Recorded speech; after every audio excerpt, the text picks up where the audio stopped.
وحساك مقالة يقولي كدع يسكوري ما سببي دمشقية داوع كاسي وكي مكدي مركي ودقال دحمري لبا عيدان oo iyagu ka tirsan ciidamada Soomaaliland ee ku sugan halkaas kuwaasi oo la kala yiraahdo ciidanka saldhigga toddobaad ee ciidanka Soomaaliland oo iyagu aslahan ka soo jeeda deegaankaas Yogoori iyo waliba ciidamada kale ee saldhigga sagaalaad oo ciidan ahaan iyaguna ka tirsan isla ciidankaasi Soomaaliland arrintan ayaana ku timi kadib markii qaar ka tirsan ciidankaasi saldhigga sagaalaad ay saaka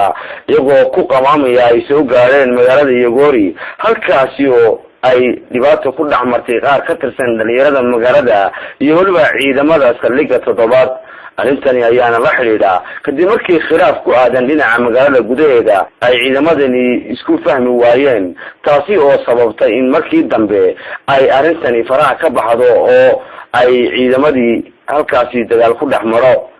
arrintan ayaa waxa iyagu gurmad degdeg ah halkaasi ku aaday saraakiisha ugu sareysa saldhigyadaasi sida saldhigga toddobaad taliyaha ciidanka saldhigga toddobaad Mahad Cambaashe iyo waliba abaanduurihii isaguna dhanka kale halkaasi gurmad ahaan u yimi si ay xaaladda u dejiyaan isla markaana ay wax uga qabtaan taliyaha aaga bari Maxamed Cabdi Dhancadde hase yeeshee arrintani waxay keentay in muran weyni ka yimaado isla markaana ay saasaan colaadeed ay deegaanka Yogoori ay u muuqato waana intii ugu horeysay ciidamada iyagu halkaasi ku sugan ee iyagu dhamaantood ka tirsan ciidamada Soomaaliland ku keenta in ay si weyn ugu murmaan ilaa iyo hadda lama aasin askarigii halkaasi lagu dilay waxaana ay dhanka kale ay sheegeen askariga oo ka soo jeeday dhinaca saldhigga toddobaad ilaa la keeno askarigii kale isagu falkan dilka geystay inaysan aasayn askariga halkani lagu dilay dhanka kale isagana waxa ka dhacay wadada u dhaxaysa deegaanka Canjiid iyo Laascaanood shil laxdil leh oo sababay ilaa iyo 12 qof